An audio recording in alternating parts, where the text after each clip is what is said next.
Okay. The reason that's a problem is, well,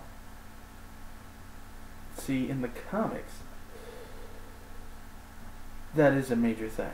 You know, people are on again, off again about whether or not he's good, bad. Opinions are divided, and they would be. I mean, they even show that in the beginning of the movie in a montage, but then they completely abandon it. I mean, by the ending, when Spider-Man's done absolutely nothing to convince them that he's necessarily not a crook,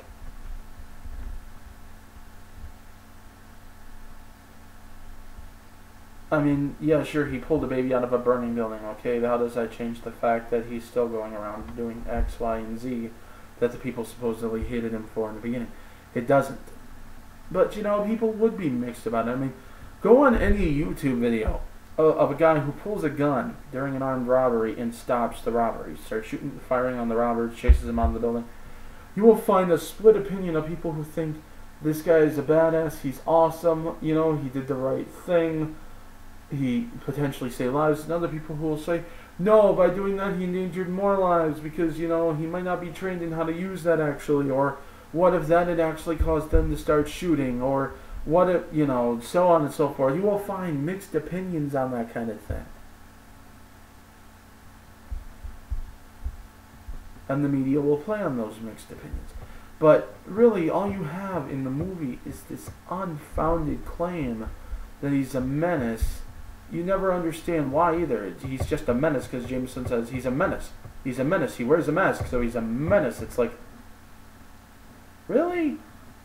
Look, what's he done that's menacing?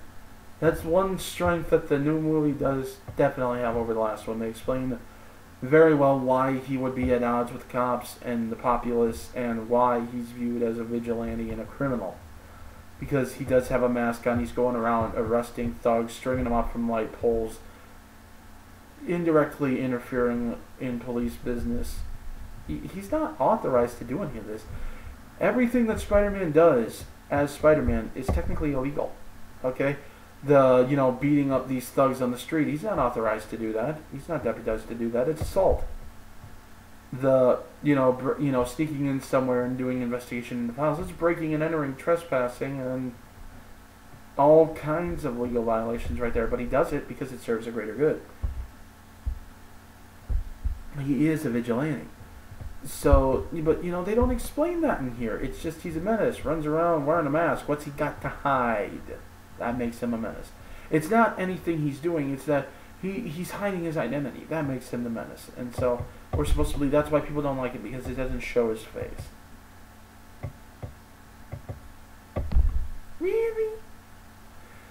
And then the whole thing about, here's what I don't get. And it's one problem with using the Green Goblin. It's, you know, on top of all this, he finds out Peter's identity. Okay? Finds out Peter Parker's identity. As does every other villain in this series. But he finds out Peter Parker's identity.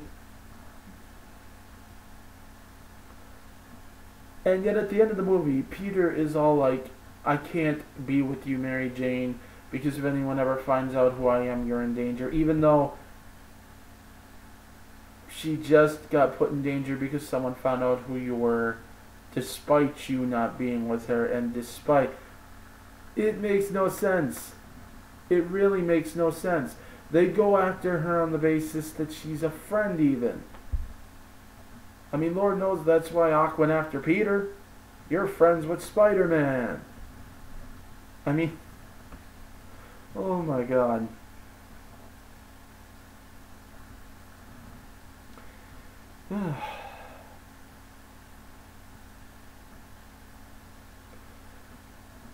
But, you know, what have you? Never mind that that's a... Literally the only reason they throw that in there is to have something for a sequel.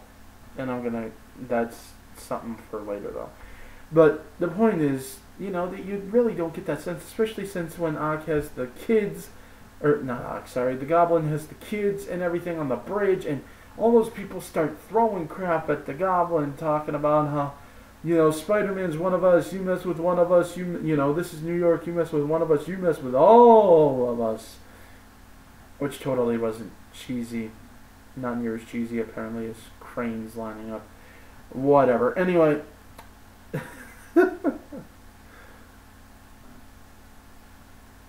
I mean, you don't get the sense that people are buying into this he might be a criminal thing, ever.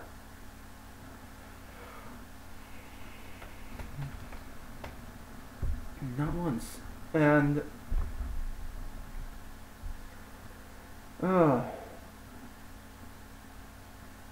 so the whole point about, Peter being tempted by the goblin to join him, never once do you even get the sense that he's tempted because of that. There's nothing to drive him toward that at all. So of course he's going to say no. And the only thing it is to serve as a plain slap you in the face thing about responsibility. Peter being good equals responsibility, and irresponsibility. Goblin being bad is irresponsibility because he even comes out and says it. You chose the responsible path. I chose the way of the villain. They couldn't be more blatant. A 5-year-old would get that. That is not treating your audience like they're smart. That is repeatedly slapping them in the head over and over and over and over again with a plot point that you already drove home in the middle of the movie with Uncle Ben.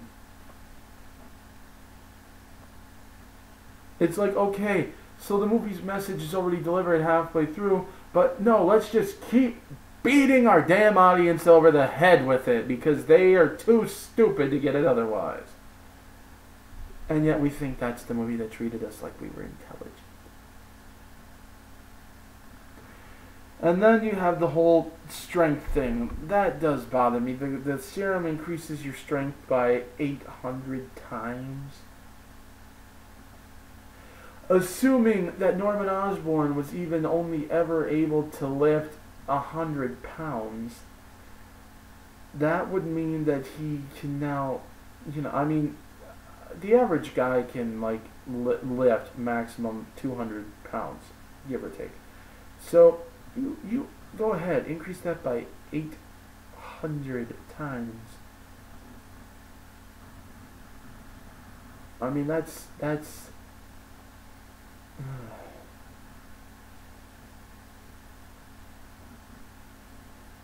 he's impossibly strong, if that's to be taken. That's a technical thing, it's a throwaway line, but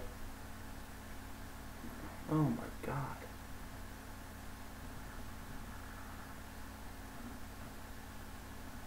Even just the ability to lift 100 pounds. Or maybe it wasn't 800, it was 80. That would be a little more, but still, nah.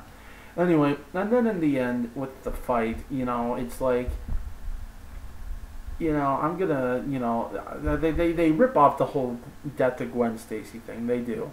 It is such a blatant rip off, and it's a slap in the face, because it's like, choose. You have to make a choice. I'm going to force you to make a choice. He doesn't have to make a choice. He still saves both. And on top of it, the douche knuckle goes after the girl first. Risk the kids and go get the girl. Our hero. But,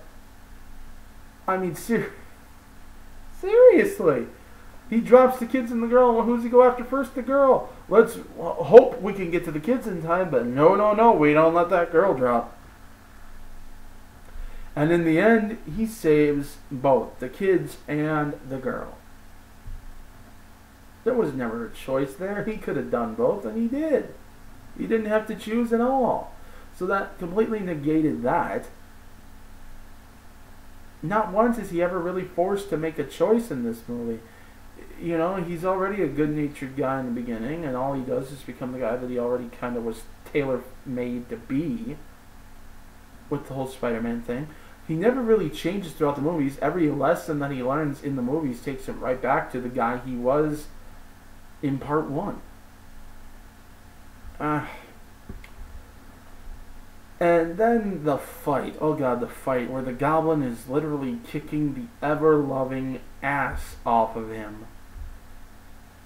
And then just because he says, I'm gonna, I'm gonna finish your girlfriend nice and slow, magically produces a spear out of thin air, and then goes to stab him with it.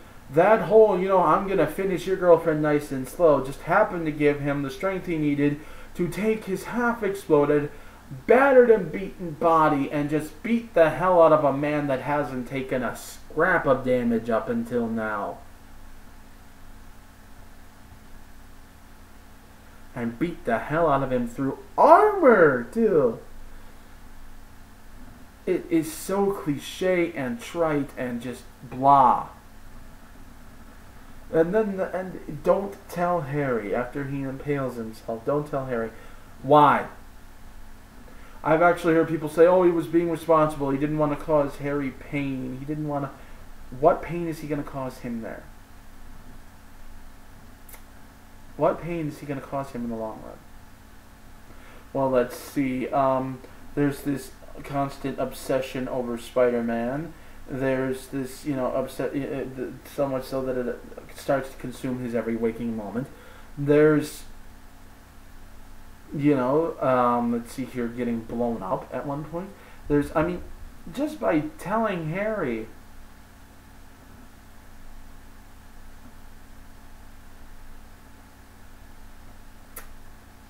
that all could have been resolved, but nope.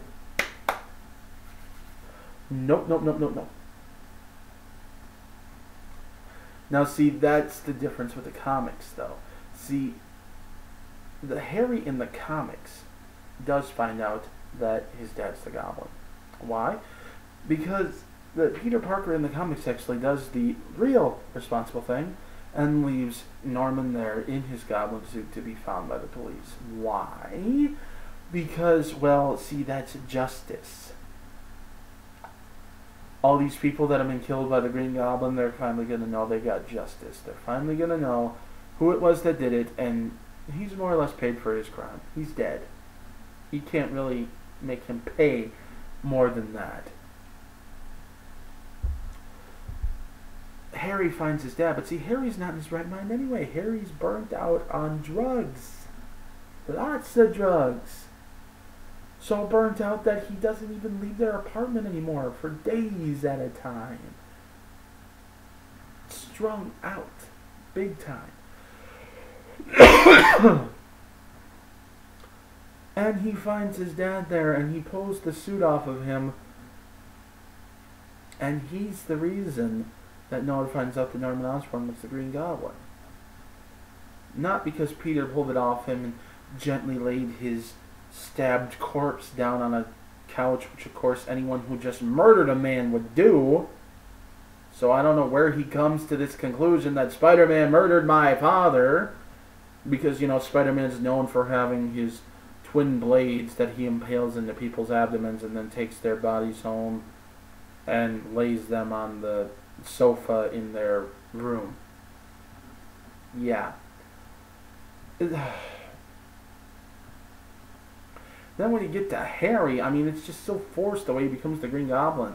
The whole time he thought his dad was a saint, and then when he finds out that his dad isn't a saint and is in fact a psychotic killer, oh, screw it, I'm just going to do what he did. And then they co-opt Norman's amnesia, which, by the way, they didn't even need to have for the Green Goblin at all in the movies.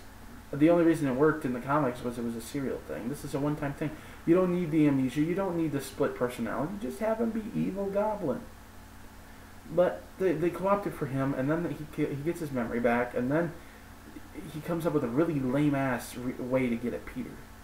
And then, oh god, and it's just so neatly wrapped in one movie. It's such a waste. Oh, bugs me to know. Anyways, I go a little bit more into detail about Harry. I might in a future video, but this is already like 4 parts and I'm running out of time. But I hope I kind of explained why I thought those movies really fell short of the mark. Certainly in terms of character, but from a cinematic perspective too, just a lot of the stuff they did not make any kind of sense at all.